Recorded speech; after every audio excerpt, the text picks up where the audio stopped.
Have you ever wondered what it takes to create your own restaurant? Well, today I'm with the F&B Managers Association of London, and we're going to do a panel talk just about that subject. So if you want to build your own restaurant, you want to know what it takes to create a concept, stick with us. We're going to tell you what it's all about.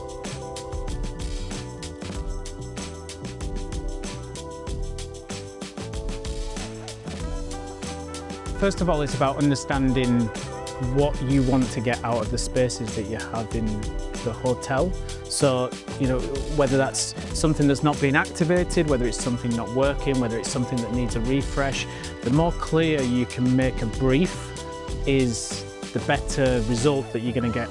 You need to understand the local area, you need to understand the people coming to your hotel, you need to understand the people who are coming from outside your hotel, and the people that you want to bring within the hotel. So that comes into that whole design and piece that goes into it. But I think that understanding what you want to get out of each space is really crucial at the start.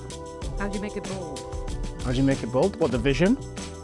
I think you have to just look at the zoning of what you're doing and not go down the trap of thinking it has to be a restaurant, bar and lounge. It's some of that thinking that when you're a restaurateur and you're looking at everything, including your retail space, so your outside shop front, inside, how you can utilise space the most, it's really looking at how you can bring some of that innovation in. And that bold thinking is not just kind of reverting back to that breakfast, lunch, dinner. Is if people have to kind of use too many calories to make a decision, they won't make the decision, they'll move on. And I think sometimes, when you think about outside of restaurants, is it clear enough what it is? So that clarifying the message and making it really easy. So if you think about all the collateral in the hotel, the socials, how many times does you're fighting for retail space on a hotel social timeline, that message and making it super clear is really, really important. It's whatever your creativity brings to the table. One of the things that I learned in independent restaurants is being there front and centre and constantly in the minds of the people who are going to come to your restaurant is super key. Having a strategy around where your potential guests are hanging out. Is it TikTok? Is it Instagram? So look at where those people are hanging out, look at what they want to know, look at how you can personalise for each individual part. This is where you need to have benchmarks in mind. There's reference points around the world that you can do. It's back to trying to push people to be bold, get people to be a little uncomfortable. Nothing easy is comfortable. Be really good at what you do, be really clear about what you're doing, and people will engage. When we develop a concept, you obviously present the ideas that you've got, and every time we present an idea, whatever that might be, Japanese, Chinese, French, whatever it might be, we tell the story and we talk about what it is, and then we create non-negotiables for the brand, and we call it the DNA.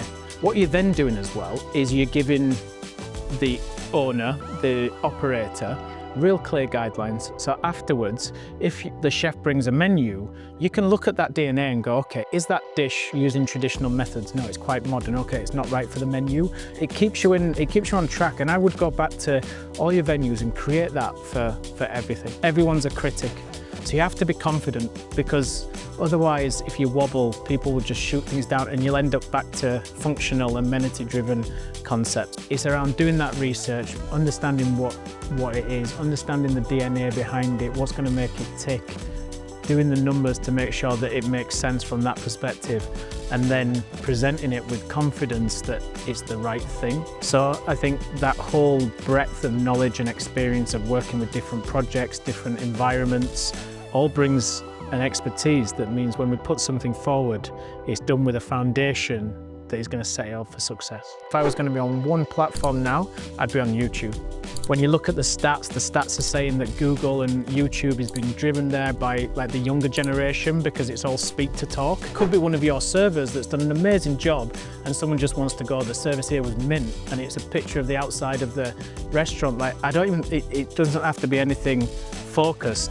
It just has to be what people are going away about with the experience. A lot of the times when we go into operations and there's an existing venue that might not be working or they need some help with, one of the first things we do is we go around 5 or 6 different people around the organisation, right? So it could be receptionist, it could be concierge, it could be back of house, front of house, whatever it might be, office staff. And we ask them to explain the venue in one sentence. because I'll guarantee in these outlets, and we're going to talk more about storytelling, but the outlets and the venues that aren't doing so well have a story that's either got diluted, or people are explaining it a different way, or people think of it in a different way, and that clarity just isn't there around what the product should be. So you have to tell your story. We're living in #NoFilter, so trying to make things look pretty and things like that doesn't necessarily work all the time. So I think it's very much around finding the way that's right for you within the brand that you're developing to do it. Storytelling is anything that you want it to be.